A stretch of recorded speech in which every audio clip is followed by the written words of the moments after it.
Hi teachers அனைவருக்கும் வணக்கம். நம்ம கமெண்ட்ல நிறைய பேர் பார்த்தீங்கன்னா, பிஜிடிஆர்பில வேக்கன்சி வந்து இன்க்ரீஸ் பண்ணுவாங்களா? அப்படின்னு சொல்லி கேட்டிருந்தாங்க. அது மட்டும் இல்லாம செகண்ட் லிஸ்ட் வந்து விடுவாங்களா? அப்படின்னு சொல்லி கேட்டிருந்தாங்க. ஸோ மோஸ்ட்லி பார்த்தீங்கன்னா, அந்த வேக்கன்சி இன்க்ரீஸ் பண்ணுறது எல்லாமே நோட்டிஃபிகேஷன் எக்ஸாம்ஸ்க்கு முன்னாடியே நிறைய டைம் வந்து பண்ணியிருக்காங்க. ஈவன் 2017 டிஆர்பி அப்பயும், அதுக்கடுத்து 21 டிஆர்பி அப்பயும் பார்த்தீங்கன்னா, ஃபஸ்ட்டு வந்து நோட்டிஃபிகேஷன் வரும். அதுக்கடுத்து எக்ஸாம்ஸ்க்கு முன்னாடி வேக்கன்சி எல்லாமே இன்க்ரீஸ் பண்ணியிருக்காங்க. ஆனால் இதுக்குமே நமக்கு வந்து கொடுத்துருந்தாங்க. கொஞ்சம் நம்பர் ஆஃப் வேக்கன்சி ஒரு 70 இந்த மாதிரி இன்க்ரீஸ் பண்ணியிருந்தாங்க.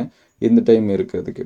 அது மட்டும் இல்லாமல் second list. So second list வந்து இதுக்கு முன்னாடி எப்படி கொடுப்பாங்கன்னா, ஸ்கூல் எஜுகேஷன் டிபார்ட்மெண்ட் எல்லாமே முடிச்சுட்டு வெல்ஃபேர் டிபார்ட்மெண்ட்டு கொடுத்துருக்க மாட்டாங்க. அதாவது நோட்டிஃபிகேஷன் அப்போ வெல்ஃபேர் டிபார்ட்மெண்ட் வந்து அதிகமாக கொடுத்துருக்க மாட்டாங்க.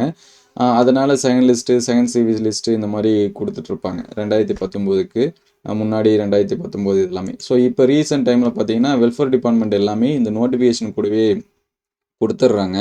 ஸோ இதில் எதனாச்சும் நம்பர் ஆஃப் வேக்கன்சி மறுபடியும் தேவைப்படுது அப்படிங்கிற பட்சத்தில் நமக்கு செகண்ட் லிஸ்ட் வர்றதுக்கு வாய்ப்பு இருக்குது. அதர்வைஸ் பார்த்தீங்கன்னா ஒரு சில பேர் வந்து அப்ளை பண்ணும்போது தப்பாக அப்ளை பண்ணியிருப்பாங்க.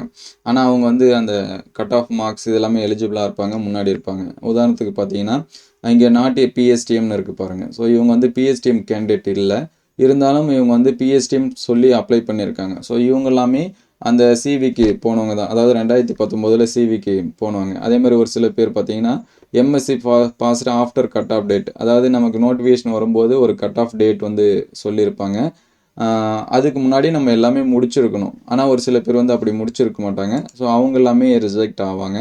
ஸோ இந்த மாதிரி ஏதாவது தவறாக அப்ளை பண்ணியிருந்தா, அதேமாதிரி இங்கே பாருங்கள், ஒரு சில பேர் வந்து அந்த பேட்டர்னில் பண்ணியிருக்க மாட்டாங்க. 10+2+3 அந்த மாதிரியான பேட்டர்னில் வந்து கரெக்டாக பண்ணியிருக்க மாட்டாங்க. நம்ம வந்து 10th 12th டிகிரி, அதுக்கடுத்து பிஜி பிஎட், சரிங்களா?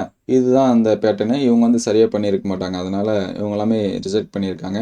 அதேமாதிரி எம்ஏ பிஎட் இந்த மாதிரி பார்த்தீங்கன்னா சைமல்டேனியஸாக, அதாவது எம்ஏ படிச்சுட்ருப்பாங்க, அதிலே பிஎடும் பண்ணியிருப்பாங்க. ஸோ அந்த மாதிரி டைமில் இவங்க எல்லாமே ரிஜெக்ட், சரிங்களா? ஆனால் இவங்க எல்லாமே சிவிக்கு செலக்ட் ஆன கேண்டிடேட் தான். ஸோ இந்த மாதிரி யாராவது ஒரு சில பேர் வந்து மிஸ்டேக்காக உங்களுடைய மேஜர்ஸில் யாராவது தவறாக அப்ளை பண்ணும்போதோ, அதாவது குவாலிஃபை இல்லாமல் குவாலிஃபைகேஷன் அந்த மாதிரி கொடுத்துருந்தாலோ, அதுமாதிரி செகண்ட் கிரேட் டீச்சர்ஸாக இருக்க மாட்டாங்க. ஆனால் அவங்க வந்து செகண்ட் கிரேட் டீச்சர்ஸ் அப்படின்னு சொல்லி கொடுத்துருப்பாங்க. ஸோ அந்த மாதிரி எதனாச்சும் மிஸ்டேக் இருந்துச்சு அப்படின்னா அடுத்த மார்க்ஸில் இருக்கிறவங்களுக்கு வேணால் சான்சஸ் இருக்குது, சரிங்களா? அதர்வைஸ் வந்து நமக்கு இது வரைக்குமே செகண்ட் லிஸ்ட்டுக்கான சான்சஸ் வந்து எதுவுமே கொடுக்கல. ஏன்னா நிறைய பேர் எதிர்பார்ப்பு, அதாவது மார்க்ஸ் பக்கத்தில் இருக்கிறவங்களுக்கு செகண்ட் லிஸ்ட் வரும்னு எதிர்பார்த்துட்டு இருப்பாங்க. மார்க்கே வராதவங்க என்ன பண்ணணும்னா புதுசாக டிஆர்பி வைக்கணும் அப்படின்னு எதிர்பார்த்துருப்பாங்க. அதாவது அடுத்த டிஆர்பி வந்தால் நல்லாயிருக்கும் அப்படின்னு சொல்லி எதிர்பார்த்துருப்பாங்க. ஸோ இது எல்லாமே அவங்களுடைய மனநிலை அந்த இருக்கிற ஸ்டேஜை பொறுத்து என்ன பண்ணால் மாறும்.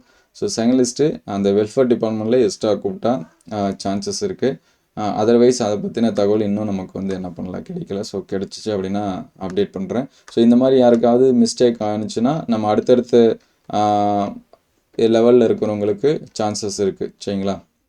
ஏதாவது மாற்றி கொடுத்துருப்பாங்க. இங்கே பாருங்கள், நிறைய பேர் செகண்ட் கிரேட் டீச்சர்ஸே இல்லை, அவங்க செகண்ட் கிரேட்னு போட்டிருப்பாங்க. அதே மாதிரி பிஎஸ்டிஎம் இருக்காது, பிஎஸ்டிஎம் போட்டிருப்பாங்க. அதனால தான் நம்ம அப்ளை பண்ணும்போதே சொல்கிறது, சரிங்களா? நீங்கள் வந்து கரெக்டான குவாலிஃபிகேஷன் கரெக்டாக பண்ணுங்கள். ஏன்னா ஒரு சில டைம் எலிஜிபிள் ஆகிடுவாங்க, ஆனால் அவங்க வந்து அந்த லாஸ்ட்டாக சிவி எல்லாமே போயிட்டு ரிஜெக்ட் பண்ணிவிடுவாங்க. ஸோ இந்த மாதிரி பண்ணக்கூடாது அப்படின்னு சொல்லிட்டு நம்ம நிறைய டைம் வந்து சொல்லியிருக்கோம். ஸோ செகண்ட் லிஸ்ட்டு இதெல்லாமே நியூஸ் எதனாச்சும் வந்துச்சு அப்படின்னா உடனே அப்டேட் பண்ணுவோம். அதேமாதிரி வேக்கன்சி இன்க்ரீஸ் ஆகிறதுக்கும் சான்சஸ் ரொம்ப ரொம்ப கம்மி தான். ஸோ அதை பற்றின தகவல் வந்தாலும் உடனே அப்டேட் பண்ணுவோம். Thank you all.